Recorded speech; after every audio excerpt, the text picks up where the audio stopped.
Hey everyone, how are you doing? Recently our channel got a strike, and we'd like your help to keep it active so we can keep bringing you new works every week. Subscribe, leave a like, and enjoy the manhwa. One day, an ancient master who was about to reach the pinnacle of truth realized he needed to find someone to inherit an old mission, something left unfinished by previous generations. His goal was to guide this person to the summit of existence. Many people considered this story a mere legend, a fairy tale that no one took seriously. But there was one person who firmly believed in it, Baek Jaeyoon, the next leader of the Fire Dragon sect. Baek Jaeyoon believed because he had been chosen. He single-handedly defeated all the other heirs from rival clans and cults, certain that he would reach the peak of the martial world. That was his path, or at least it was supposed to be. Over time, however, he grew old and was abandoned by everyone. The ancient god who once guided him ceased his blessings. Only Baek, tired and sick, remained, until one of his disciples appeared. This disciple had been an experiment, the first survivor of a project that aimed to create the immortal body. The creature, who had once been a human child, had now changed. Within him still burned the hatred for those who destroyed his family. Even so, he was silenced, for a test subject was not allowed to speak without permission. His superiors noticed that he could survive for weeks without food or water, and reported this to the master. Baek Jaeyoon replied that it was already enough. He had endured many years to reach this point, but all he received in return were monsters. The scientist in charge asked for more time. He believed he was close to completing the immortal body, but something went wrong. His hands moved on their own, and he ingested the substance that turned him into a monster. In desperation, he begged his master to spare him. Meanwhile, Baek Jaeyoon suffered. Weak and coughing blood, he lived as a man on the brink of death. Still, he cried out to his god, asking to be shown the secret of immortality, but his own master responded mentally, calling him a fool. The immortal body had already been completed. At that moment, the monstrous boy attacked Baek from behind. Though he looked like a monster, he was whole, healthy, and overflowing with power. He wanted to understand why he had been chosen as the vessel of the evil god. He asked why, even after a life of devotion, he had been betrayed. Still, his mission was completed at the end of his life. The evil god responded by asking if he truly believed his task was complete. He said that Baek still did not understand the truth about the world and regretted it. So he revealed everything directly into his mind. Baek Jaeyoon could not bear what he saw. He fell to his knees, feeling defeated. All his strength, all his lifelong effort had meant nothing. Before the revelation, the new vessel received the god's instructions. He knew the boy hated the world, for it had ruined him. Now, he would have to deal with everything that existed. The god would take care of him in exchange for his vengeance. Thus, the boy would become a demon. He would destroy everything and leave nothing behind. All would be under his feet. With his new strength, he massacred all the soldiers of the Blood Cult Palace. On a dark night, an old man met with former allies. It was a gathering of great names. Yukbi, the king of Fis, commented that it had been a long time since he last saw that old man. Also present were Jin Seolhi, the Empress of the North, Abbot Hyun, master of the Shaolin Temple, and the current leader of the Fire Dragon sect, Baek Muryong, who respectfully greeted the Sword Emperor and asked if his journey had gone well. The Emperor, however, cut off all formalities. He said it was time to stop wasting words and stated that ever since he left the martial world, spies had been following him everywhere. He wanted them to explain the situation immediately. Baek Muryong then got straight to the point. He revealed that Wudong, Zhongnan, Huashan, and all the major states and sects had been destroyed. They did not know who was responsible. They knew nothing about his motives or identity. The few survivors who faced him could only describe him as a true demon, someone obsessed with fighting and massacre. Because of his brutality and lack of restraint, he came to be called the Great Mad Demon. And on that day, the most powerful figures gathered with the goal of putting an end to that madness once and for all. At that moment, the great demon himself appeared. He arrived calmly and remarked that the place even felt familiar. Observing the 5 great masters gathered to await him, he mocked them, saying it was a warm welcome. The Sword Emperor, staring at him, thought the title Mad Demon was no exaggeration. Looking directly at the enemy, he felt as if he was facing death itself. Without hesitation, he drew his sword. He said that this man alone had brought madness to the world, and that was reason enough for him to wield his sword once more. The strike he delivered was the legendary Heavenly Grace Sword, a divine technique that sliced the great demon's body in a single instant. When he sheathed his sword again, all that remained was a smoldering body on the ground. Yukbi, the king of Fis, commented that it had been too quick. If it ended so soon, it would lose its charm. He even joked with the others, saying he had warned them that this great demon thing wasn't that serious. However, his speech was interrupted when he realized everyone was shocked by what they saw. Before them, the great demon's body began to regenerate completely. His limbs reattached as if being stitched together with his own flesh and blood. Confused, Yukbi wondered what it was. Baek Muryong then thought that it must be the legendary immortal body technique. Until then, no one had truly believed it existed. The great demon admitted that the strike he received was impressive, but said it was now time to have some fun.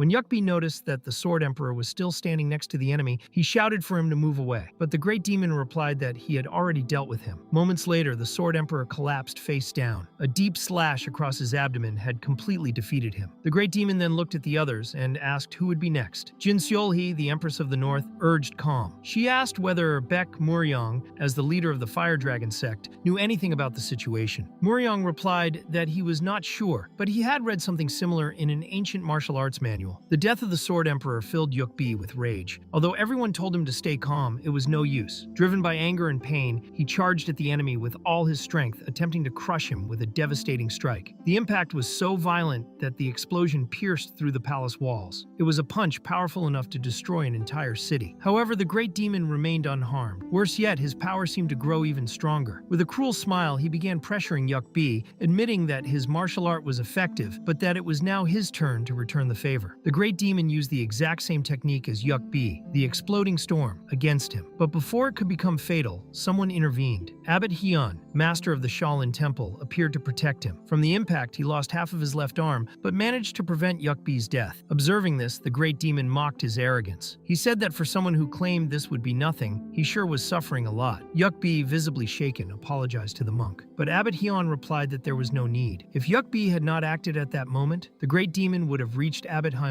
and caused an even greater tragedy. It was clear that before anything else, they needed to defeat that monster. Confident, the Great Demon claimed he had a body capable of withstanding the Fist King's martial art, asking whether his body might be indestructible after all. But as he moved in to attack again, he was caught off guard. Jin Seolhee, the Empress of the North, intercepted him and pierced his heart with a blade of ice. Within seconds, he was frozen to the bone. Unable to move, he could not reach the monk. Frozen, the Great Demon sarcastically said he was flattered to see the ice martial art up close. Indeed, the power of the five great masters was real. They truly deserved the titles they carried. Baek Muryong, leader of the Fire Dragon sect, said that if he liked it so much, then he should enjoy what came next, because now he would die. The strike he unleashed was not just physical. Using his most powerful technique, he sliced the Great Demon's body in half with the Eclipse Blade. But it was no ordinary slash. The blade summoned a dark force that imprisoned the target in shadow. From the cut in his chest, black bands emerged, as if mummifying the demon with dark energy. Within moments, the enemy was sealed. What remained was only a statue. Abbot Hyun, astonished, confessed he had never seen anything like it, and asked what Baek Muryong had just done. The leader explained that it was the Eclipse Blade, an ancestral treasure passed down only to sect leaders. According to legend, its strike sealed the target in eternal darkness. However, since it had never been used before, he did not know how long the seal would last. 3,000 years later, the Great Demon was still sealed, now in an isolated laboratory on planet GSP Zone 3. Inside a special capsule, his body remained motionless. At that time, Mark, a member of the Earth promotion team, officially arrived on site. He warned the technicians about the sensitive objects nearby, asking them to be careful, as everything there was extremely fragile. However, he was not alone. As he passed by his teammate, he noticed that she seemed distracted, as if something was occupying her mind. That woman was Lina, the team leader. She murmured that she had finally arrived in that cursed world. Mark, as cheerful as ever, ran to greet her, far too excited for her taste. He admitted he honestly did not expect her to volunteer for the GSP team, especially coming from someone like her, known for despising other alien races. And now, there she was, surrounded by all kinds of creatures from across the universe. As they made their way through the crowd of intergalactic beings, Lina warned that everyone there was dangerous. But Mark replied that he liked the tournament precisely because of that. There, in the arena, everyone was on equal footing. Lina disagreed. She did not believe the others thought the same way. She pointed to the crowd, showing how complacent they seemed in that environment. When she looked back, she saw Mark wearing a silly alien hat and holding a colorful balloon. Without patience, she remarked that maybe it would be better to leave him behind. He could stay at the Rallo, the common entertainment area. Lina asked if he really liked being surrounded by those strange aliens. Mark told her to be careful saying that kind of thing out loud, especially as the team leader. She then said that the place was dangerous precisely because of that. No one there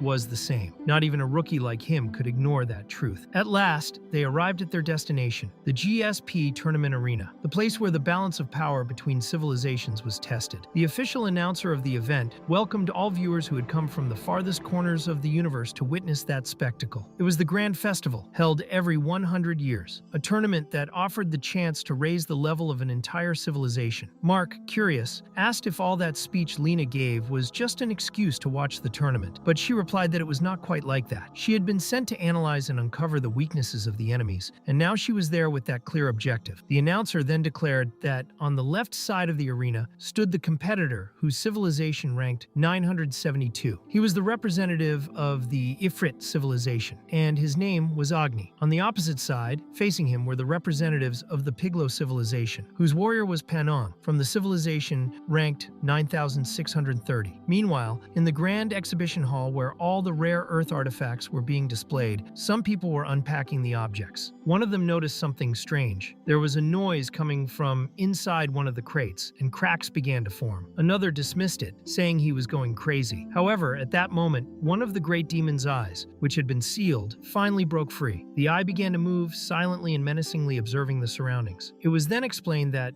on planet GSP, located about 500,000 light-years from Earth, a combat tournament was held every 100 years. This tournament gathered representatives from various civilizations scattered across the universe. The victorious civilization gained access to the truth of all things and was freed from all negative effects that plagued its people, such as disease, hunger, war, and internal conflict. In addition, the planet's pride was completely restored and unified. With such a possibility at stake, planet Earth became extremely excited. After all, they had been officially selected to participate in the tournament. The competitor sent to represent them was known as the strongest in the world. Everyone believed in him, believed he could reach the final and bring victory. Meanwhile, the fight between Agni and Panon was still ongoing and was quite literally on fire. Agni was a massive creature made of flames. His incandescent body caused destruction with every movement, and his opponent was already close to being reduced to ashes. Panon was severely injured, barely able to stand, and it seemed like he would be defeated at any moment. Agni, with his imposing presence, delivered a blow so powerful that part of the arena was incinerated on impact. Some spectators commented that he was far too strong for the level of civilization he represented. The creature himself declared that they were finally recognizing his power. In the middle of the crowd, Mark watched everything with attention and concern. He wondered how a human could possibly face someone like Agni. He also wanted to know if Lena, who was analyzing the situation, was truly managing to find a weakness they could exploit against that monster. To him, it felt like they were just wasting time there. Despite not feeling well herself, Lena managed to notice something important. None of the competitors, up to that point, seemed to belong to a level 3 civilization or higher. That surprised her, because if the tournament truly had the potential to change the fate of an entire civilization, one would expect the participants to be much more cautious or strategic. From that observation, she concluded that Earth's greatest weapon in that tournament would be the arrogance of its opponents. Meanwhile, in the stands,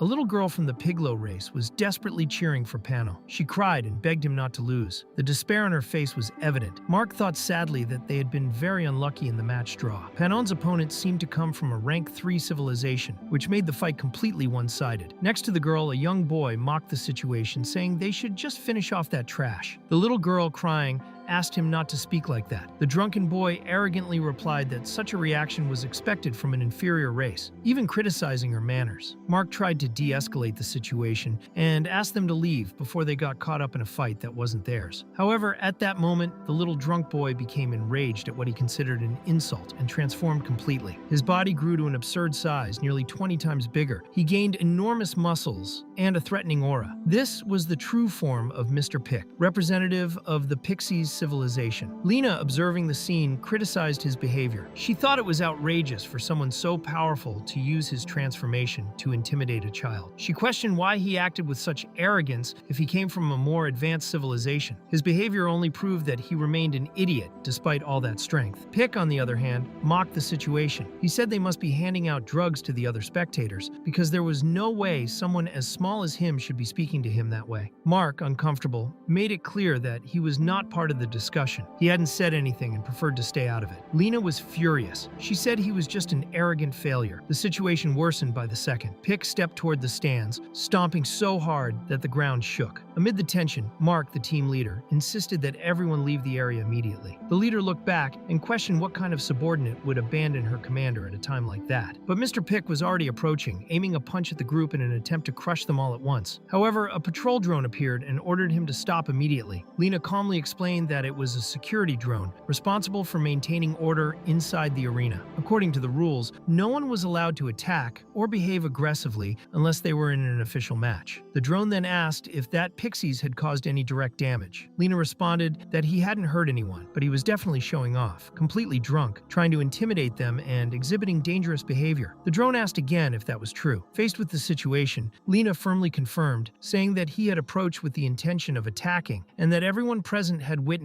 it. Pick, irritated, responded with aggressive sarcasm. Mark, uneasy, asked Lena not to stir up any more trouble with that guy. She, on the other hand, said it was better for him to face the consequences now, before hurting someone. Mark, concerned about the escalation, asked her at least to stop provoking him. At that moment, Pick noticed the badge hanging from Lena's neck, indicating that she was a registered participant in the tournament. The drone reinforced the question, demanding to know if he was really going to proceed with that behavior. Pick responded with disdain, saying he just wanted to show off his muscles a little, but was already satisfied. Then he returned to his smaller form and declared that he would see those brats some other time. Mark, watching him walk away, murmured that he never wanted to see his face again. Shortly after, he asked Lena if she was really prepared to handle situations like that. She said yes. She explained that she would never risk being in a place full of dangerous aliens without being properly prepared. A little later, the same Piglo girl who had cheered for Panon approached and thanked them for their help. But Mark said they hadn't helped anyone and tried to push her away. He claimed that she was only distracting Lena and asked the girl to leave. Mark then reflected on Lena's impulsive nature. When he tried to comfort the child, he was caught off guard when she called him a coward and said he had done nothing. Even so, the little girl respectfully bowed to Lena and left. Mark felt deeply offended by the girl's attitude. Meanwhile, the main fight continued. It was clear that most of the audience was rooting for Agni, who advanced with devastating power, burning more and more of the battlefield. Lena, watching everything, thought that she had expected a power gap, but what she was seeing was simply absurd. Agni, confident, shouted through the flames, taunting that he could no longer find his opponent, as if they were playing hide and seek. Lena seriously wondered if it was truly impossible for a human to defeat a monster like that. At that moment, she remembered her childhood and the first time she saw death up close. She recalled the war, the plague, and all the suffering that haunted planet Earth. She told herself that she would no longer leave room for weak thoughts. Mark, noticing her state, asked if she was okay. She was trembling, but replied that she was. She said she just felt a little nauseous. It was then that the announcer informed the crowd that an unexpected twist had occurred. Panon, whom everyone believed to be defeated, had appeared behind Agni and struck him directly on the head, using a blind spot. The impact was so strong that it smashed Agni's entire flaming mass into the ground. The announcer explained that the attack had been a critical hit. While Lena watched, fully immersed in the battle, Mark received an urgent call. He said they needed to return to the exhibition hall immediately. There was an emergency happening. On the way back, Lena asked if he had double-checked everything. Mark confirmed that he had. She then commented that she had already expected something to go wrong, because whenever everything seemed calm, something unexpected always happened. Still, she thought it was a good idea to return. She had seen what she needed to see. In fact, after that twist in the fight, she felt even more hopeful. Seeing Panon, small and underestimated, defeat Agni, the flaming monster, reignited her faith. Maybe planet Earth really did have a chance. But while she was still processing that thought, Mark was suddenly hit by a gigantic punch that knocked him down brutally. Later, Lena woke up, being carried by none other than the wretched Pick. Mark lay completely beaten on the ground. Pick, noticing she had regained consciousness, commented sarcastically that she did not need to worry, because no one there was going to die just yet. Lena, confused and furious, asked if they were doing all this just because she had provoked him earlier. She said they were on planet GSP and would soon be intercepted by security. Another Pixies, however, responded with scorn. He said that humans were indeed very arrogant for such a poor civilization. He explained that much of the GSP planet's security was actually handled by engineers from their own civilization. Pick added to the comment with contempt, saying that they, the Pixies, knew exactly how to bypass the local security. He then stated that he couldn't understand how the Galactic Federation had accepted cursed Earthlings like them. Lena, without hesitation, told him to shut up. She reminded them that humans had never wanted to join that damned Federation. It was the Federation members themselves who had come to Earth. They were the ones who forced humanity to join, using threats and coercion. And because of that, because of the disease the Federated ones brought, millions were suffering and dying on the planet. It was all the Federation's fault, which didn't even take action. Even knowing the situation, they let the humans suffer. Upon hearing this, The pixies just laughed. They said it only proved what they had always believed. Earth's civilization was indeed pathetic. The Galactic Federation would never do charity for primitive beings like them. As they mocked, someone in the group found Lena's presence strange and asked what sect she belonged to and who had brought her there. They suggested maybe she was from the Shaolin Temple, known for its reputation in the martial world. But that man thought the inside of the temple felt a bit different now. He said it even seemed overly extravagant. Lena, confused, wondered who that man was. Stranger still, she thought he might be speaking some Earth language. One of the pixies, irritated, yelled at the man to stop speaking that weird language and to use the common tongue. That was when Lena realized the man had no idea what was going on. He didn't even seem to notice that no one there could understand him. He was speaking in a different language and had no grasp of the situation around him. In Korean, Lena stepped forward and ordered the stranger to go to the security room immediately, stating that they were breaking regulations. But before she could finish, she was brutally struck down by Pick, who silenced her with a blow. The man, watching everything unfold, said that now he understood. Apparently, not everyone had changed. He then raised his arm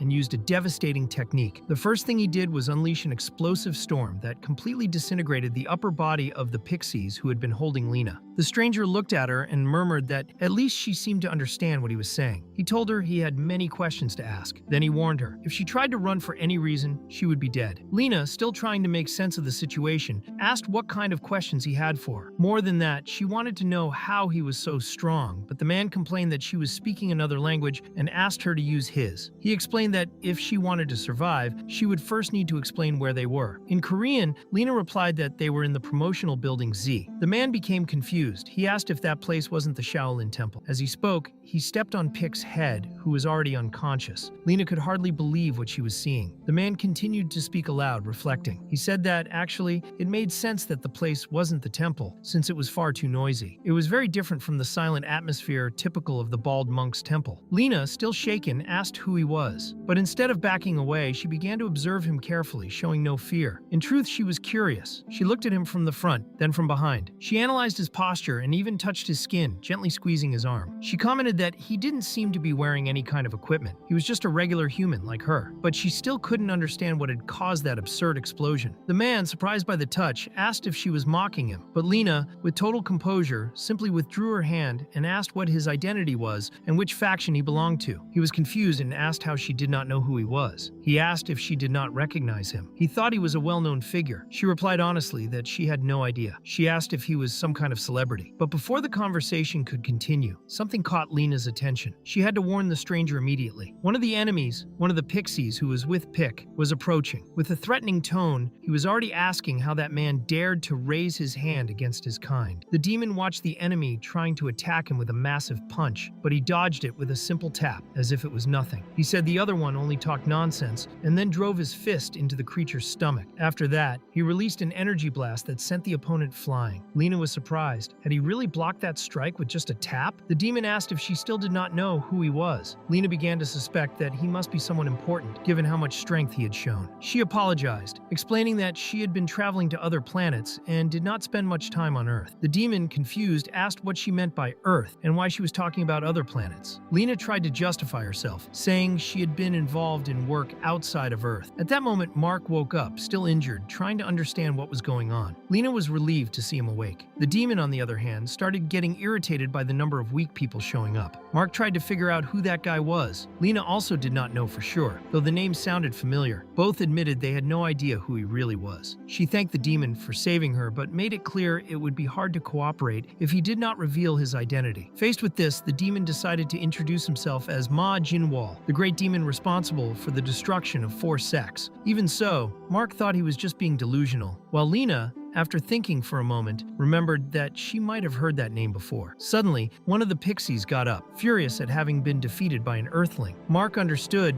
they were being attacked by the pixies because of something that had happened earlier. The pixie blamed the suppressor on his body for not being able to fight properly. While the human showed concern, Ma Jinwal remained calm. Lena, worried, asked if he could defeat that opponent even in his current state. Ma Jinwal was confused by the question. He wanted to know what she meant by that. Did she think he was not using all his power? That made made things even more interesting. He teased her, asking if she was really sure he was holding back. Lena suggested they wait a bit to investigate the opponent better before acting. Mark, suspicious, asked what that lunatic was doing there and if he was also a human. He said they should run, but Lena decided to stay and watch the fight. Mark, however, ran away immediately, unwilling to take the risk. Lena considered his decision rational. However, as she observed the immense power radiating from that human, she began to think he might be a first-level individual. Meanwhile, the pixie managed to get up and tore the suppressor collar from his neck, declaring that the rules no longer mattered. He intended to kill his opponent right then and there. His body began to transform. His muscles expanded. Electricity started to vibrate around him, and the entire room was affected. Since the environment was made with Pix technology, he could control the surrounding metal and use it as a weapon, launching everything at Ma Jinwoo. Even after being struck by that pile of metal and electric energy, Ma Jinwoo remained unharmed. He said he was having fun now and called the Bald One to show his true power. The pixie could not understand how he was escaping his techniques. He thought an earthling could never be stronger than him. He kept firing metal until Ma Jinwoo vanished from sight. In reality, he was behind the enemy, even climbing onto his back as if he were playing. Ma Jinwoo observed the opponent's movements closely and began to mimic them. He said he wanted to try that too. In moments, he was using the same powers: electricity and magnetism. The pixie panicked when he realized that damned earthling was using his own ability against him. Ma Jinwoo said he really liked that technique and, as a form of thanks, promised to end him quickly. Without showing any effort or pain, Ma Jinwoo attacked the pixie directly, using the tiger's palm to pierce his body. The pixie felt even more humiliated because his own power was being used against him. But Ma Jinwoo corrected him, saying he was not imitating. In fact, he had stolen that power. He said it with disdain, calling the opponent an imbecile. Lena, watching the scene, could not believe it. She wondered if that was even possible. Had he really defeated someone from a level 3 civilization? She considered the whole situation madness. Ma Jinwoo, on the other hand, was analyzing the martial art he had just copied. He found it interesting and then asked Lena to take him to the leader of that bald enemy. Still surprised, she held his hand and asked if he was really an earthling. She could not understand where so much strength came from. Even so, she said she could take him. There was a place where extremely powerful people gathered. If he wanted, he could even become Earth's representative in the GSP tournament. Sometime later, Mark returned to the scene and found complete destruction. He was confused and could not figure out who could have caused it. Beside him was Virtus, one of the judges of planet GSP. Virtus wanted to confirm if what Mark had said was really true. A pixie had put the entire human race at risk. Looking around, the bodies of the pixies were scattered everywhere. A level 3 civilization had been defeated, and only a civilization highly specialized in combat could have done that. Mark felt relieved. He thought it was good that Earth was not under suspicion. After all, no one would believe a single human could have caused all that destruction. Virtus, curious about Mark's worried expression, asked if he was concerned about someone. Mark replied that he was worried about his friend, who was also an earthling. Virtus remarked that she was surely in danger, since whoever did that was certainly a dangerous criminal. He promised they would find him, reconstruct the scene, and identify the culprit. At that moment, pieces of the ceiling began to collapse and fell toward Mark's head. Virtus, in an extremely exaggerated way, told him not to worry. He used a powerful solar laser just to destroy a small piece of falling stone, declaring that he, the great judge of justice, was there to save him and avenge the human race. With a single attack, he created a massive hole in the floor. Mark, seeing that, thought this would cause a lot of trouble. It was clear that things were about to get out of control. Meanwhile, 30 minutes before that scene, Ma Jinwoo had explained his story to Lena. To her, it all sounded like something out of an ancient legend. The concept of a martial world seemed fictional, but at least it explained why he did not know the common language. It had not existed in his time. Lena reflected on what she had just witnessed. He had absorbed the power of the pixies. Could humans really have that ability? At what point in history had they gone astray? While she was thinking, Ma Jinwoo simply turned away and began walking off. Lena asked where he was going. He replied that he did not need her help. He said he could manage on his own. But Lena, determined, ran after him and insisted that he did not understand the world he was in. Ma Jinwoo replied that it should not be too hard. In his time, he traveled alone on foot across all sects. However, when he looked around at the landscape, he realized that he might indeed be completely lost. Lena tried to warn him. She called him an idiot and said he needed to understand where he was. She introduced him to the modern world, the 26th century of the human race.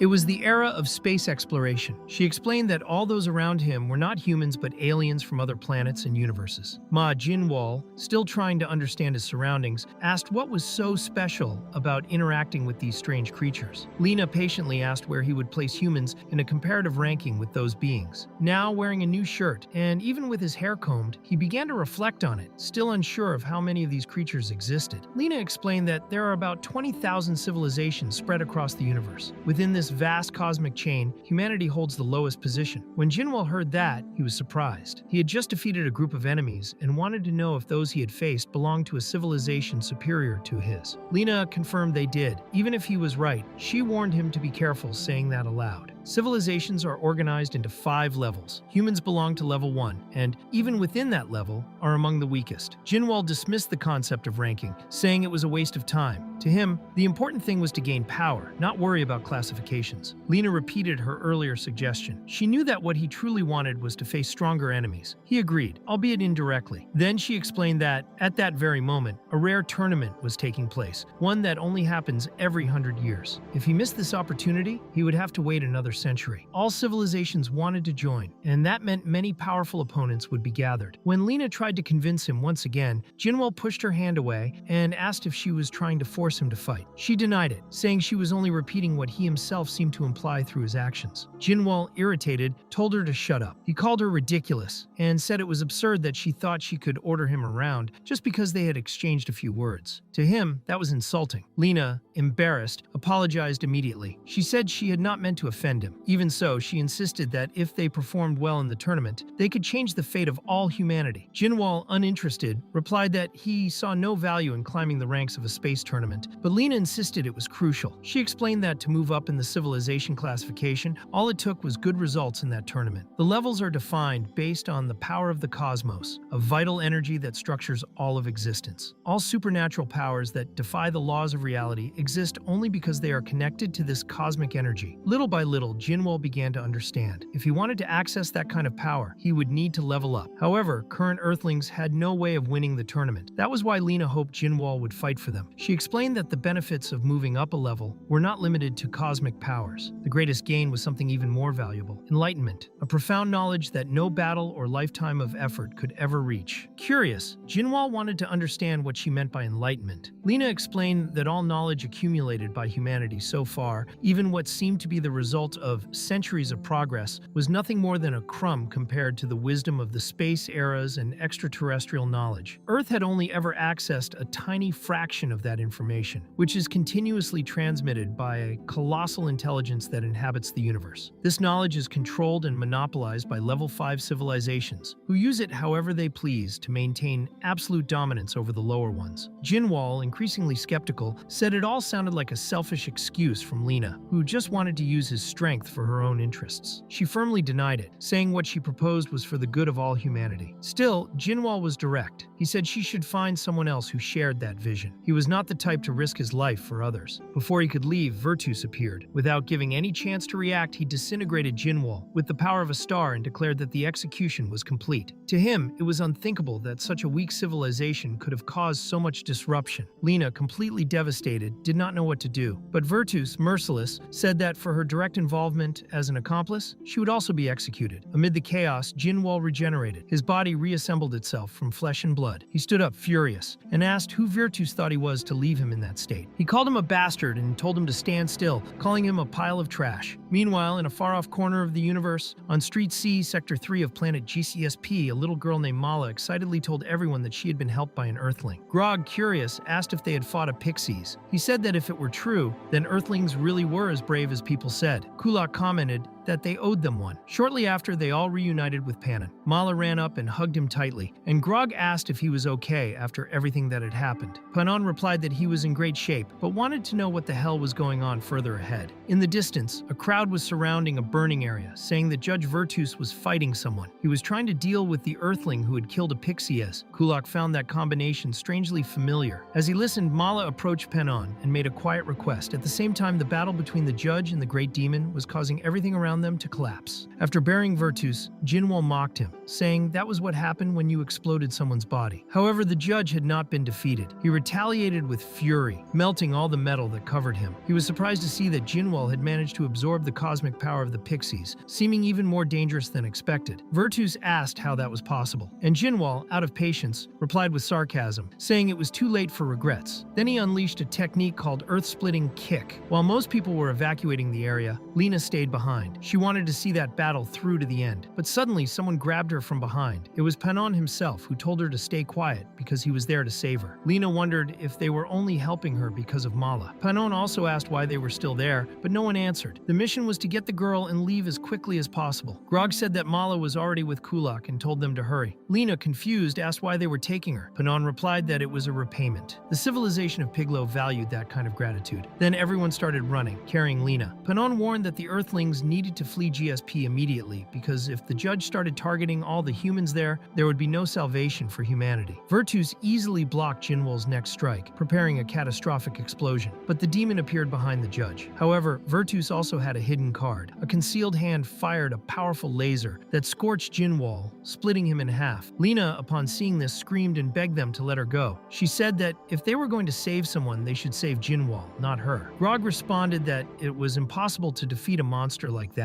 But Panon scolded him. He reminded them that Lena had saved Mala, and those were the ideals of his people, to repay with actions. A bit ahead, they found a scorched and split body. It was Jinwol. Lena immediately recognized him, saying he was the other Earthling. Panon realized that if it was him fighting Virtus, then the real warrior would still appear. And in the middle of the energy spreading through the air, Virtus appeared behind them all. He was about to incinerate Jinwol's body, but then Jinwol coughed up blood and began to move. Grog, stunned, asked how that guy was still alive. Even Panon couldn't believe it. About 30% of Jinwol's body was on fire, yet he was still resisting. Virtus, shocked, said that regeneration should never exist in an Earthling like him. He ordered all members of the Piglo civilization to step away from the crime scene because they would arrest those responsible. Grog saw an opportunity and said maybe they had a chance. Panon asked if he really believed they would survive this. Lena said yes. He just needed time to recover from his injuries. Panon said he knew exactly where to register Jinwol so he could enter the tournament. If he were officially recognized as a fighter, not even Virtus would have the authority to attack him. Grog, irritated, yelled at him to stop with that crazy idea. But Panon was already preparing to face the judge. He revealed that the cosmic power of the Piglo race was shadow manipulation, and that he was there, using the gifts of his ancestors to help the one who had helped Mala. That was the ideal of his people. Meanwhile, in the registration office of the GSP tournament, the attendant said she didn't understand what they were saying. Grog apologized but insisted that Jinwol's registration had to be done immediately. Lena introduced herself as Earth's official representative. However, the attendant, Kuranos, hesitated when she saw the state of Jinwol, saying he didn't seem to be in good condition. Even so, Jinwol insisted that everything was fine. He said he had ultra regeneration and impatiently asked her to register him right away. The commotion in the area soon drew the attention of several other races who began to approach and whisper among themselves. Many wondered if the humans would really participate in the tournament, considering they came from a weak and disorganized civilization. The pressure on the attendant quickly increased. Everyone began demanding their own registrations. They wanted to secure a spot in the tournament, especially if an Earthling was participating, since to them that meant an easy win. The commotion intensified, and under pressure, Kuranos decided to accept. But when she finally gave in, she realized that Jinwol had disappeared. Lena and Grog were terrified, trying to understand where he had gone. On G Street, Sector 3 of the district, Virtus had already defeated Panon, who lay unconscious on the ground. As he observed him, the judge mocked the idea of someone like him sacrificing his life for Earthlings. But behind him, Jinwol was about to launch an incredibly powerful strike. Virtus tried to retaliate with a light-based attack, but Panon, even injured, used the power of darkness to trap him. Jinwol declared that no one could judge Earth without first feeling the weight of its punches. The next strike was strong enough to knock the judge's helmet off. Meanwhile, in the registration hall, Mark was still there. He thought to himself that none of this was his fault. If he had followed the team leader, the situation would probably be even worse. When he saw the explosion caused by Virtus, he wondered if the fight was still going on. At that moment, he received a call from Lena herself. Back on the battlefield, Virtus, now without his helmet, was trying to hide his face. Jinwol, although seriously injured, acknowledged that his opponent was strong, since he had withstood one of his most powerful punches. He said he would now fight more seriously, but Virtus couldn't accept what had happened. He was furious that Jinwol had destroyed part of the sacred equipment that came directly from the divine. He tried to assert his superiority again, claiming to be faster than Jinwol's attacks, but ended up surrounded. In reaction, he launched another energy beam that vaporized Jinwol's body. Mark, still watching from afar, commented that he could see Jinwol. Lena, surprised, asked if it was true. He confirmed and said that although it was good to know Jinwol was still alive, it wasn't the time to relax. Grog also wanted to know if he had already regenerated. Mark replied that although Jinwol was still alive, he was in terrible condition. His body was completely burned, and regeneration was slow and painful. Still, he endured. Virtus, determined to end it once and for all, was preparing the final blow. But at the last moment, Kyranos, the tournament attendant, appeared before everyone and ordered him to stop. She declared that Jinwoo was now officially registered as a competitor. The judge was confused, asking how that was possible since Jinwoo had been with him the whole time. But everyone there remembered the earlier moment, when dozens were shouting and demanding the Earthling's registration, accusing Kyranos of prejudice. At that time, Kyranos had said that it would never work, not even with management's authorization. Lena called her inflexible, and Grog also accused her of prejudice. One of the competitors then asked if there wasn't a system for registering absent fighters. Another confirmed he had heard of such a thing. Kyranos thought for a moment and admitted that this policy really existed, though it was only intended for the most advanced civilizations. Even so, she decided she could use it. She handed the forms to Lena and left it in her hands. Grog, however, complained that the form was written in an alien language. He said it was ridiculous. Kyranos replied that the policy was created for the convenience of superior civilizations, and it was only natural it was written in their own languages. But then everyone watched as Lena calmly filled out the form. Kyranos thought she was faking it, but upon reviewing the documents, she realized they were all correctly filled out. She was in shock. She couldn't understand how a human from Earth knew such a complex language typical of advanced races. At that moment, Virtus could do absolutely nothing against Jinwoo, as he was now officially registered as a tournament competitor. Even outraged, Virtus questioned how a simple Earthling like Lena could understand the language of high civilizations. Kyranos, the attendant, reflected that a human brain should not even be capable of understanding a single word of such an advanced language. She concluded that Lena had probably memorized every vocabulary and grammatical structure possible. Now it was too late. Canceling that registration would be literally illegal. Virtus decided to leave the matter for later. He remarked that the universe seemed to be conspiring in Jinwoo's favor, a warrior willing to risk his life for him, an ally capable of secretly teaching a forbidden language. Everything indicated that hidden forces were working to protect that human. For now, he would accept the situation. He said he would let it slide only this once. With that, he activated an immediate transport, sending Jinwoo to a special prison. Mark, still in contact with Lena, reported that Jinwoo had disappeared in a bright yellow light. Lena was completely in shock, not understanding what had just happened. But Kyranos, still at the scene, told her to calm down. She explained that Virtus had only sent him to a prison, probably to a recovery room. A week later,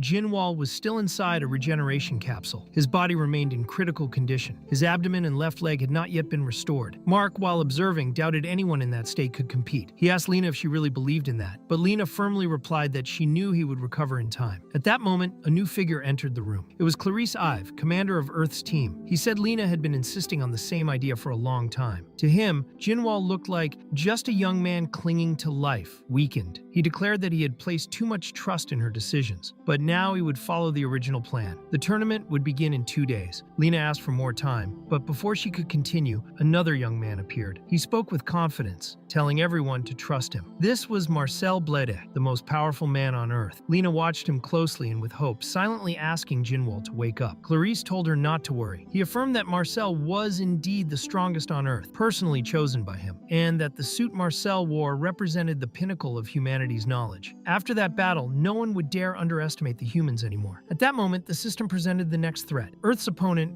would be from a race called Bisarian, currently ranked 10,320 among the civilizations of the universe. Their planet was a true hellscape, a dense rock covered in toxic gases and rivers of lava. To survive in that environment, the Bisarians had pushed their bodies to the absolute physical limit. Their representative in the competition was Croc Jaybrick, a warrior notorious for his absurd endurance and colossal physical strength. Lena warned everyone to pay extra attention when facing him due to his durability. But during the meeting, one of Earth's team members interrupted, saying that the information was already enough. He claimed the Bisarians were on the same level of civilization, and there was no reason for excessive concern. The combat team manager then spoke firmly, telling everyone to leave the matter to them. He assured that everything would go smoothly. His name was Marshall Steele. Marshall commented that Lena should take better care of herself. He had heard that her branch had been destroyed. At that moment, a robot appeared and transmitted a message informing everyone to proceed to the waiting room as the next match was about to begin. Marshall then said it was their turn now, but Lena asked them to wait. She said she had a carefully planned strategy. Still, Marshall replied that there was no need for that and suggested they just enjoy the show. Lena, suspicious of his confidence, thought that the aliens in that tournament would not fight by Earth's rules. To defeat superior civilizations, humans would need analysis, strategy, and intelligence. She knew that because they were considered inferior, winning with brute force alone would be impossible. At that moment, the commander himself fired at Lena, but the shot didn't hit her. It was just a deliberate scare. He said that wasn't the kind of thinking he wanted to hear before the match. He thought thought Lena was underestimating humans too much. Although Marcel intercepted the bullet mid-air, Marshall commented that the old commander was going crazy. After all, he really had pulled the trigger. The commander explained that their team had worked hard and that this was their best year so far. Marcel then activated his armor and asked Lena to trust him. He said she should cheer for him, even if she wasn't confident. The tournament announcer thanked the audience for their patience. The preliminaries for the 8th bracket were about to begin. Meanwhile, Mark, distracted, was eating a strange snack that looked like a giant insect. He wondered when Lena would show up. Soon she arrived, grabbed a similar snack, and asked why he was eating alone. Mark replied that he wasn't alone, since he had met a few of her acquaintances. Grog and Panon were also there, having come to watch the match. Lena found that suspicious and asked if they were following her. She found it a bit creepy. Grog replied it was just a coincidence. He assured her they were just lucky, since the opponent for that round wasn't too hard to beat. Even so, Panon noticed that Lena didn't seem very excited about the match. In the arena, the representative of the weakest civilization, Earth, was announced. Marcel Blade. Grog found it odd that the muscular fighter supposed to represent the humans wasn't there. Panon commented that he was probably still in the recovery capsule. Lena confirmed this, but asked how he knew. That was when Panon showed a power suppressor strapped to his arm. He explained that he woke up with it after going through the capsule, and that the suppressor's intensity varied depending on the species. He asked Lena if she didn't find something suspicious about Jinwal's body, and she remembered a strange device attached to his neck. Mark questioned the function of that power suppressor, and Lena explained that some cosmic abilities consume the user's life, even in the short term. That's why civilizations that manipulate cosmic power are required to wear such devices when visiting other planets. Panon clarified that during the tournament, the power suppressor cannot be removed. Mark then concluded that the martial arts used by Jinwal weren't just simple combat techniques, and Lena confirmed. She said Jinwal also used cosmic powers. Moreover, his extremely fast regeneration was a rare and mysterious trait. She reflected that, based on what he had said earlier, the strength that he and other humans from that era possessed was more than just cosmic energy. So she wondered what could have happened on Earth while he had been sealed. Meanwhile, a new competitor was announced. He was one of the few survivors from one of the most inhospitable planets in the Bysarian civilization. However, at that moment, the Bysarians themselves were being defeated by the Pixies. The bald pixie, who had survived the confrontation with Jinwal, observed the arena and said that the human there must be the same one who defeated him. Yet now, he seemed different. The pixie said he heard that the Earthling would represent Earth. That was the one he wanted revenge against. At that moment, the entire Croc race was cheering for their representative. However, Croc Jaybrick himself didn't show up. The announcer, annoyed by the sudden interruption, asked who dared to ruin the match like that. Then Twinkus, the representative of the Pixies, appeared before everyone. The announcer, unconcerned with identities or explanations, demanded the real competitor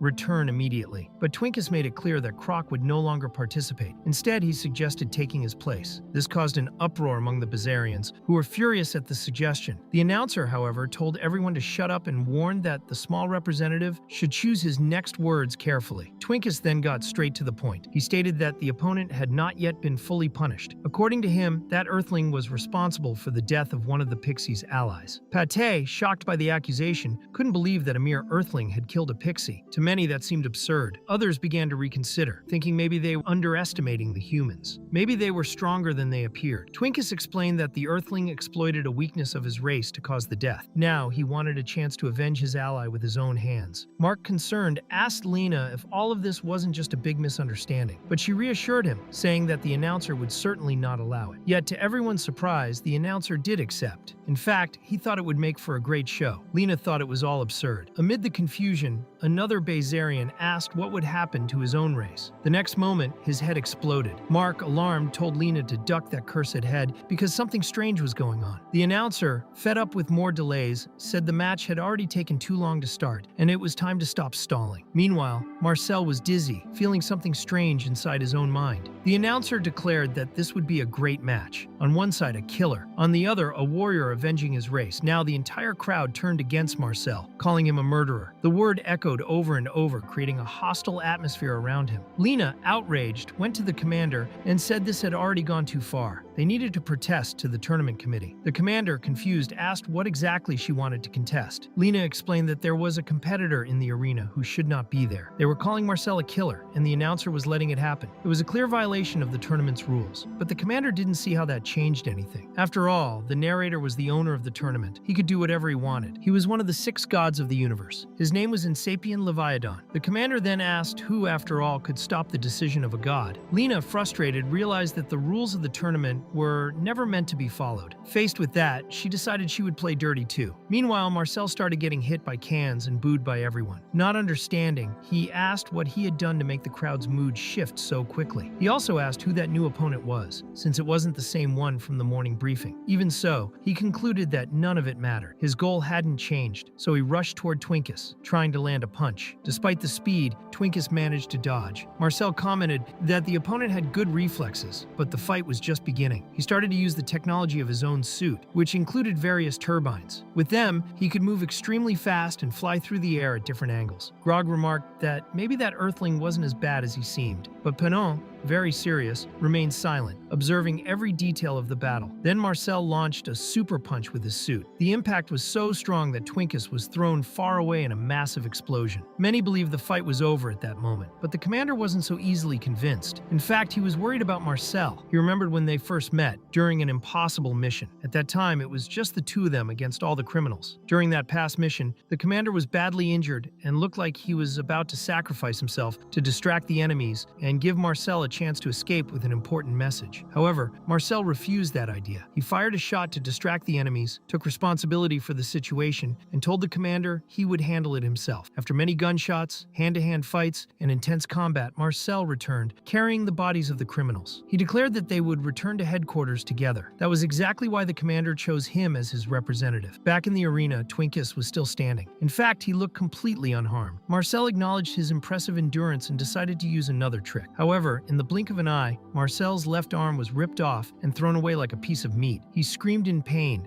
and was completely destabilized, not understanding what had happened. Twinkus mocked his surprise, saying it was strange that he was so shocked, since he supposedly had fought against the pixie race before. Marcel, confused, said he didn't know what he was talking about, but before he could react, he was struck by a magnetic attack that completely melted his armor. Suspicious, Twinkus wanted to confirm his opponent's identity and asked Flock, the bald assistant, to do the verification. Flock confirmed it was indeed the right man. Given that, Twinkus said he never imagined someone like him could have defeated Senar. Pick, he demanded to know the whereabouts of the real killer. Immediately after, he tore off Marcel's left leg as well. The entire audience, along with the commander, was shocked and disgusted by that. Now, Marcel was on the ground, missing his left arm and leg, being slowly tortured by Twinkus. Marshall, watching the scene, screamed desperately for them to stop, saying it was already enough. But Marcel, even in that condition, said he would never give up. He tried to launch another attack, but was easily stopped when Twinkus simply lowered his fingers, pinning him to the arena floor. The pixie even yawned in front of his weak opponent. The commander, watching the scene from his room, cried out of rage and humiliation. Lena, outraged, questioned who that being thought he was to destroy the journey of an entire civilization. According to her, Earthlings were just getting started. Then she threw an object wrapped in cloth into the arena and said she would leave the rest to him. Flock, seeing this, recognized the young man and shouted that he was the one responsible for Peaky's death. Jinwall, furious, said that the next time he saw that man, he would be dead. He then asked where he was now. Meanwhile, Marcel, stretched on the ground and completely destroyed, was still resisting. Mark, desperate, tried to contact the team leader but didn't know where Lena was. Later, in the corridors, she was fleeing with Jinwall's body in her arms. Mark didn't understand anything and clearly didn't agree with it. Lena carried the boy like a corpse, even with his tongue hanging out. Before doing what she had planned, she apologized to Mark, saying she would explain everything later. Then she punched him in the face so he could distract the guards while she passed. It was exactly at that moment that she threw Jinwall's body into the arena. The narrator, irritated, asked what was happening down there and ordered that woman to be removed, calling her trash, just like her entire race. Lena, defiant, questioned whether that was really trash. A warrior who had defeated two pixies on his own deserved to be called that? To her, he was the true representative of Earth. The insane demon Ma Jinwall found all of that very convenient. The audience was moved by the gesture. Lena then argued that if the narrator had accepted a substitution driven by revenge, he should accept that one too. Grog, watching, thought Earth was funny for challenging End, but Penon commented that it was a bold move. The narrator, in turn, admitted he was impressed by the Earthlings. Even so, he said it was too late because the match was over. But Marcel, still conscious, stated that no, he hadn't been defeated yet. The narrator, surprised, asked if he was still alive. The substitution was authorized. For Lena, that was enough. Earth's future was secured. However, the guard informed her that she would be sent straight to prison, which sparked outrage. Lena swore that he would pay for that. Twinkus questioned whether that guy had really killed 2 pixies. It seemed impossible since he wasn't even awake. That was when Jinwoo finally awakened, confused and unaware of where he was. His awakening was so intense that the force suppression collar shattered completely. Sapien observed, surprised. That Earthling's power wasn't bad at all. He didn't expect that kind of entertainment from planet Earth. Jinwoo commented that every time that guy showed up, it caused an even bigger stir. Meanwhile, Twinkus revealed that he had been looking for him. He could finally avenge his race. Jinwoo asked if he was part of that same strange race connected to energy, but the warrior no longer cared about his weak lineage. He simply turned to leave the arena, saying he was going to find Lena to understand what was going on. However, Twinkus, using his magnetic power, grabbed Jinwoo's arm and pulled him back to the center of the arena. He said he would show no mercy. The blow he landed was so powerful it broke his own fingers. Something felt off about the enemy's body. Tankus accused the enemy of killing one of his own and mocking his civilization. It was unacceptable for an inferior race to act that way. Jinwoo was thrown to the ground, but quickly recovered thanks to his regeneration. Still, his arm remained broken exactly where Twinkus had grabbed it. He wondered what the judge had done to his body. At the moment, he couldn't use any martial techniques except for his immortal body ability. He had no choice but to fight the old-fashioned way. Twinkus's next punch with his extendable arm completely destroyed the Earthling's body. But Jinwoo, now only a torso, crawled toward Twinkus and stuck his finger in his eye. Then he put his thumb in the enemy's mouth and punched his jaw, forcing him to swallow part of the finger. Even so, he was completely crushed. Only his legs remained. The crowd acknowledged Twinkus's strength, who had literally disintegrated the Earthling. Twinkus noticed the taste and asked what he had eaten. When he realized there was regeneration happening, he prepared to crush him again. Jan confirmed the situation. It was true. Jinwoo began emerging from Twinkus's mouth, breaking his jaw completely. He was fully regenerated, and Sapien was impressed. That was a considerable blow. The Earthling seemed like a ticking time bomb. In response, Twinkus dislocated his own jaw to survive the attack. Grog commented to Panon that he never imagined someone would use regeneration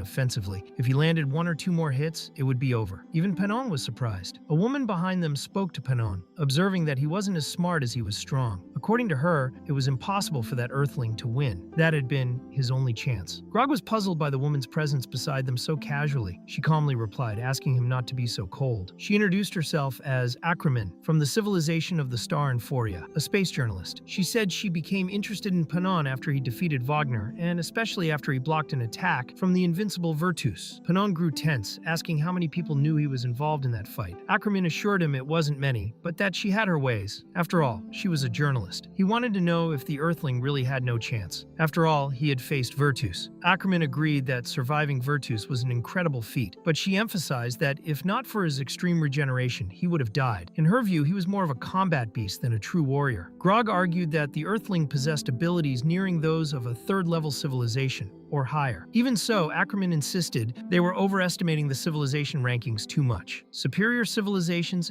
existed for a reason. It was simply impossible for a human to defeat a member of a civilization with so many levels of advantage. While this truth was being spoken, Twinkus was completely crushing Jinwoo's body with a mass of metal and electricity. And Sapien observed the scene carefully, trying to understand where such an immense object had come from. Ackerman, unshaken, replied that it had always been there. What was once a small metal sphere had now transformed into a colossal weapon. According to Ackerman, many aliens underestimated metal manipulation, seeing it as nothing more than a form of magnetic telekinesis. However, Twinkus was not like that. He manipulated metal at the molecular level. This allowed him to create absurd compressions of metal, and considering the amount of iron he carried within his own body, it was simply impossible for Jinwoo to win that fight. In the following attack, Jinwoo even tried to dodge, but Twinkus, using molecular manipulation, shifted part of his own body out of the way and counterattacked with such brutal force that he split the Earthling in half. Sapien concluded that Twinkus had been hiding this power the whole time. Ackerman explained that for someone from a first-level civilization like Sapien, it might seem as if he was hiding something. But in truth, Twinkus had simply not revealed his trump card yet. The GSP tournament was broadcast across the entire universe and only happened once every 100 years. It was the stage where civilizations showcased their best. Using a trump card too early would be foolish. Besides, the metal Twinkies was using to destroy Jinwoo's body was not just any metal. It was the same material that made up the hearts of the pixies. Using that against someone from a first-level civilization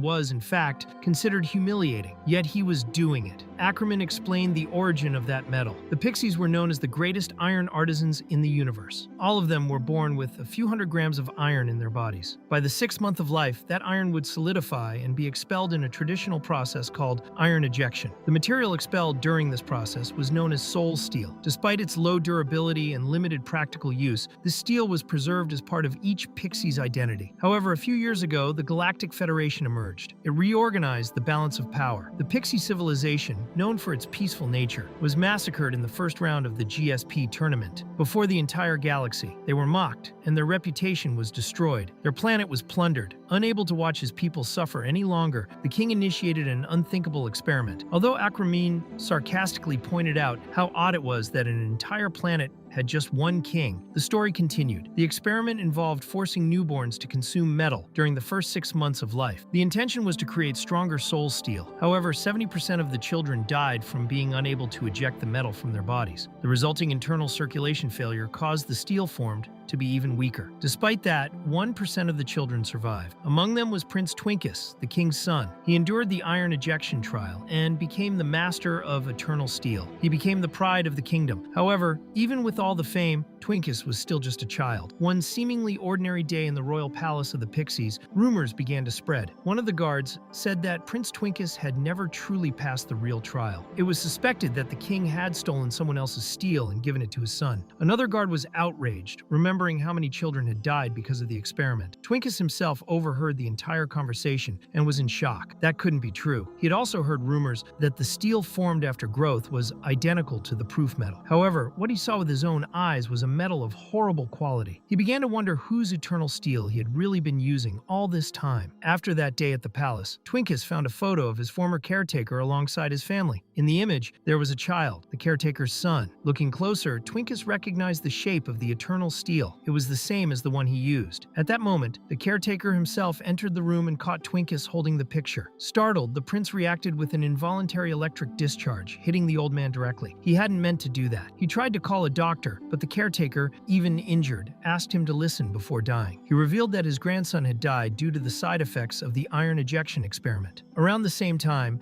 the king, an old friend, discovered what had happened and gave the eternal steel of that child to the prince. The caretaker explained that the truth didn't matter much. What truly mattered was that Twinkus had been able to wield that metal with strength and control, and that was the result of his dedication. He believed Twinkus could save their race. Soon after, help arrived, but it was too late. The caretaker had already passed away. From that moment, Twinkus made an unshakable decision. He would raise the rank of his civilization, no matter what he had to face. But before he could think more about it, Jinwal, the Earthling, simply stood up again. He was completely whole, a little exposed, but fully regenerated, and luckily his clothes had also reconstructed, covering his intimate parts. The regeneration was still advancing, even completing the final part of his head. Still, Twinkus did not expect to lose and attacked with a drill made of eternal steel, trying to pierce him before he was completely healed. But Jinwal, still without regenerated eyes, moved forward instinctively. He hit Twinkus with enough force to knock him down. Even while being pierced, Jinwal ignored the pain, kept regenerating during the attacks, and kept striking relentlessly like a true beast. The beating seemed endless. No matter how injured he was, he just kept going. Twinkus began to wonder if that bastard had been hiding his strength the whole time. Jinwal, confused about what was happening, said he didn't know what had changed, but he felt his internal flow had returned. Then he delivered a blow so powerful, it caused a huge explosion inside the arena. Outside the battle, Lena watched everything attentively, even as the guard insisted on stopping her. Ackerman was surprised. She hadn't imagined Jinwal was hiding so much power. That changed everything. The Pixies had a lot of physical strength and defense, but their reflexes and speed weren't that high. Now, with Jinwal fully recovered, Twinkus was having a hard time blocking the attacks, even with his metal shield. Panon looked at the scene seriously,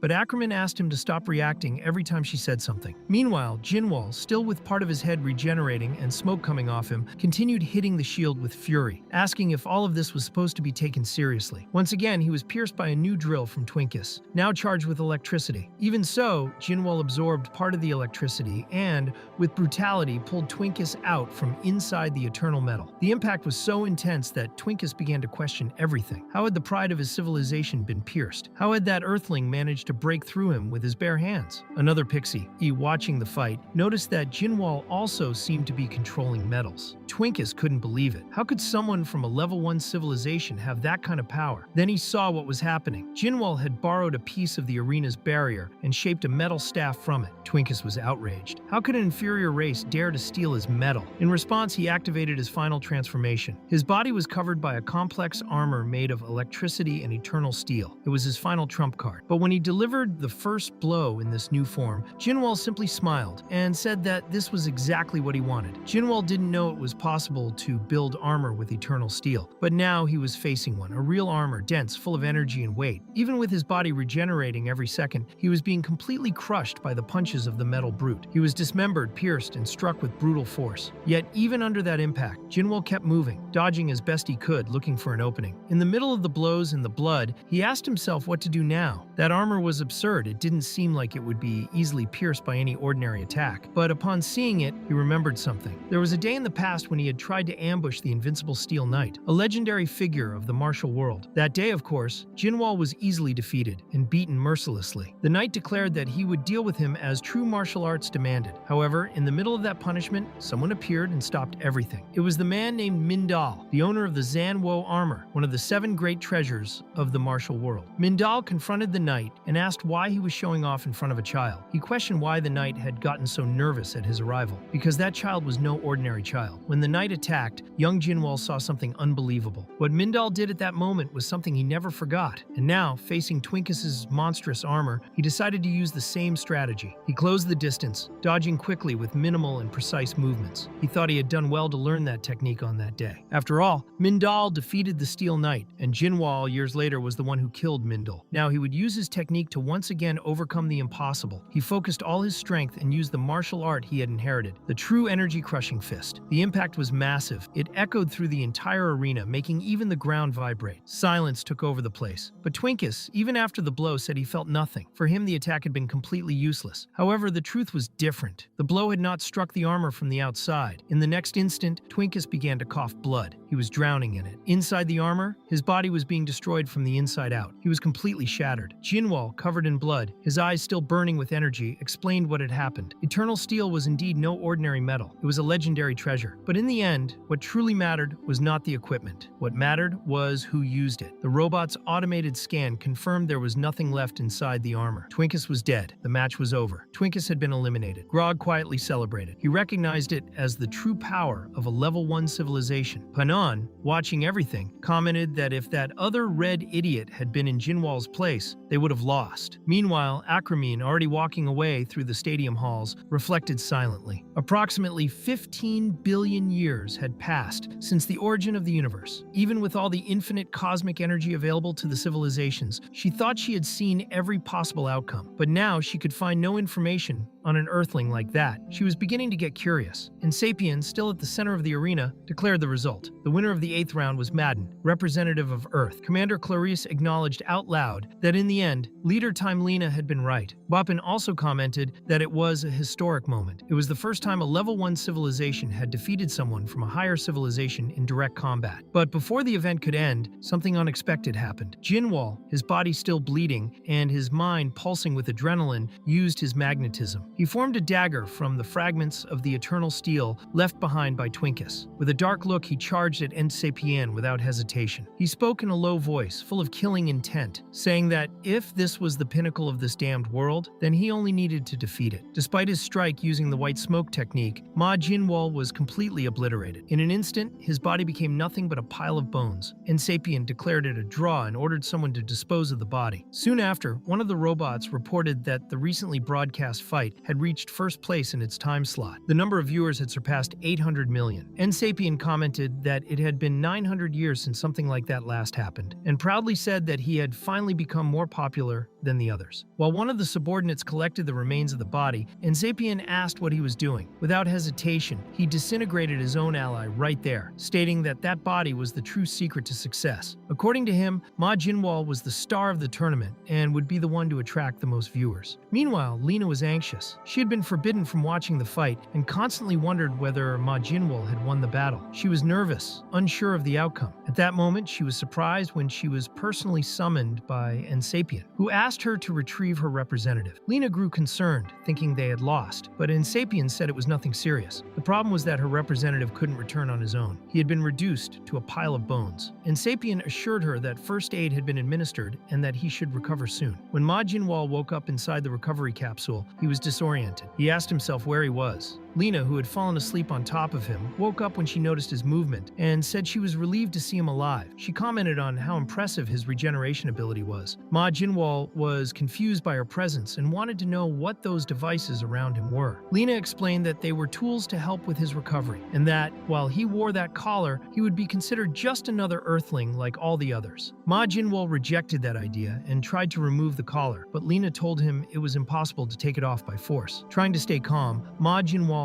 took a deep breath and focused on sensing the core of his K energy. However, he noticed the flow was blocked. He could not circulate his energy at all. Lena, trying to distract him, asked about his experience in the tournament. Ma Jinwoo, confused, wanted to know why she was talking like that. She went on, saying that he had fought well against the Metal Warrior in the center of the arena and asked if he would like to fight again. She added that if he agreed to participate in more battles, all the devices on his body could be removed. Jinwoo, upon hearing that, ordered them to stop and get him out of there immediately. Lena realized her attempt to convince him hadn't worked and decided to try another method. She released Ma Jinwoo from the capsule, but he quickly grabbed her by the neck, demanding that she remove the suppression collar as well. At that moment, Marshall appeared, limping with a crutch. He said he had been called there and, surprised by the scene, asked if the two of them were in some kind of relationship. Deanne, irritated, released Lena and demanded to know who that guy was. Lena wasted no time and explained that the collar could not be removed by force, but proposed a solution. She suggested a bet. Ma Jinwoo would have to face Marshall right there. If he won, he could remove the suppressor. But if he lost, he would have to compete in the arena like everyone else. Later, the three of them were in the cafeteria, sitting in front of a colorful but unappetizing meal. It was a kind of purple amoeba with a very unpleasant appearance. Ma Jinwoo, still irritated, ate with his hands and said he just wanted to get that collar off. Lena commented that they could have just fought already. He had only come because he was hungry. Ma Jinwoo complained about stomach pain,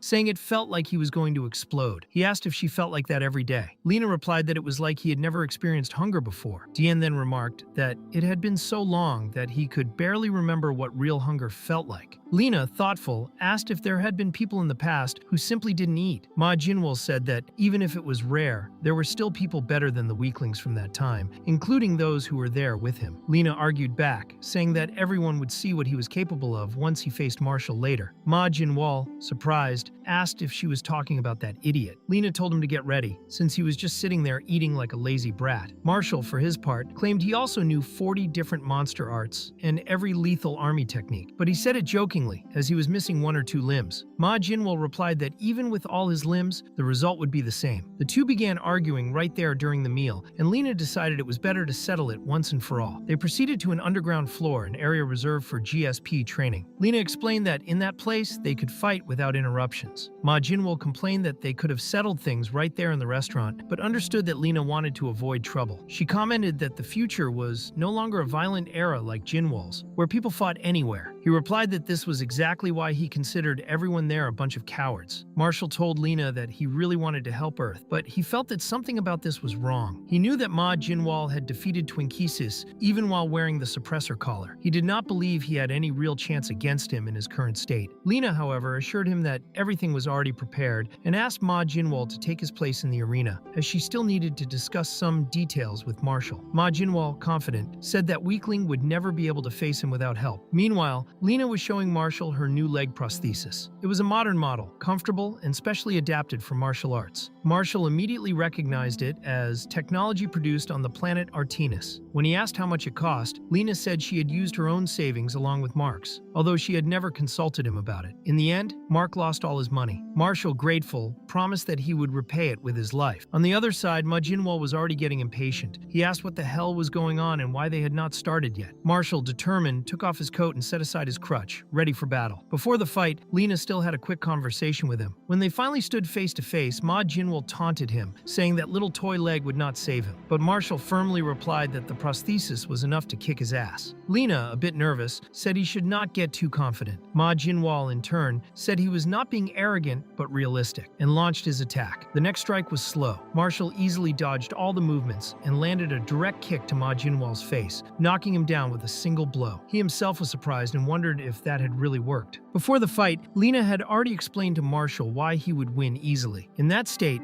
Ma Jinwoo was weaker than an ordinary person. The suppressor collar was not designed for humans from level 1 civilizations. It was made to prevent beings from advanced civilizations from causing trouble. On a human body, the effect was brutal, like giving a rat a tranquilizer dose meant for an elephant. Furthermore, Lena was sure that Ma Jinwoo himself did not fully understand what that collar could do. As he approached the fallen body, Marshall asked how she knew so much. Lena, thoughtful, recalled that about 20 years ago, the Galactic Federation still completely ignored low-level civilizations. At that time, she infiltrated the dirtiest suburbs of various planets, where she spent years reading and studying secret and forbidden documents. Now she believed the aliens would need to start worrying, because that beast they had underestimated might end up killing them all. Later on, Ma Jinwoo was still getting beaten in training. He took blow after blow, unable to fight back. He muttered that if it were not for that damn collar, things would be different. Lena said that was enough for today, and that they would have to leave soon, ending the training. But Marshall was still a little unsure. He asked if that kind of training would really help in the next match. After all, as Ma Jinwoo himself had said, if it were not for the suppressor collar, he would not be losing. Lena took the opportunity to ask what Marshall thought was the real difference between the superior civilizations and them. Marshall answered that maybe it was the ability to use the power of the cosmos. Lena said he was not entirely wrong, but asked him to look at the bigger picture. The real differentiating factor, according to her, was the potential for growth by breaking the limits of common sense. For humans, for example, spitting fire or controlling metals seemed impossible. But for other civilizations, that was something natural. She explained that maybe if humanity reached a higher level, the impossible could become possible. Things like flying through the sky or regenerating lost limbs could cease to be fantasy. The clearest way to measure that potential for advancement was knowledge. The classification of civilizations was based on that. The access to knowledge that superior civilizations had was vastly greater than that of humans. In the end, it all came down to how one used what they had. Even someone extremely strong could have their weaknesses exposed and be defeated. And Ma Jinwoo, from the very beginning, had drawn too much attention. That meant his weaknesses could already have been analyzed and exploited. As Marshall knocked Ma Jinwoo down once again during training, Lena observed and continued explaining that Jinwoo's fighting style resembled that of aliens with regenerative abilities. According to her, this could become a dangerous weakness in the upcoming battles. Marshall was intrigued and asked if Ma Jinwoo was really human. After all, he was from Earth, wasn't he? Lena confirmed that he was. She said he only behaved strangely, but genetically he was 100% human. That had been confirmed when he underwent recovery inside the capsule. Marshall then remarked that even though Jinwoo had won the first preliminary round, nothing had changed for humanity. But Lena explained that such changes would happen gradually. The advancement of a level 1 civilization followed 3 fundamental principles. First, the representative needed to reach the next level on their own. Second, other members of the species could not advance at the same time. And third, as long as the representative maintained their position, the civilization would slowly rise with them. Marshall reflected and summed it up. The more Ma Jinwoo wins, the less humans will suffer on Earth. Over time, they would gain access to the intergalactic knowledge necessary to discover miraculous cures. Cures that could save millions still suffering from the disease left behind by the Federation. At that moment, someone unexpected appeared. It was Acrimian, a journalist, and also an Infurian. Lena noticed her presence and commented that she did seem to be one of those Infurians, those strange creatures that frightened everyone with their to-read minds using a pen-like device. Acrimian hesitated, wondering if Lena also knew about her people, and Lena, in turn, wanted to know what she was doing there at that moment. Acrimian replied that the explanation Lena had given about civilization advancement was somewhat distorted. According to her, the limits of Earthlings had already surpassed level 1 some time ago. In fact, they were much closer to being a level 3 civilization. She explained that normally a perceptible change should have occurred the moment Ma Jinwoo was officially registered as Earth's representative. And then, without anyone noticing, Acrimian was already standing beside Ma Jinwoo. Her speed and precision put everyone on alert. She then asked if they were not curious to know who he really was. She said she could reveal Ma Jinwoo's true identity, a secret that even science had failed to uncover until now. But Marshall stepped in front of Jinwoo and said he did not trust her, at least not in Infurion. Ackerman, thinking it over, decided it might be better to lure Ma Jinwoo somewhere else, where she could remove the suppressor collar and do what needed to be done without attracting attention. She said she understood their distrust and that there was no need to create unnecessary commotion. Even so, she made it clear that if they ever wanted to know Ma Jinwoo's real identity, they just had to let her know. After all, she was dying of curiosity too.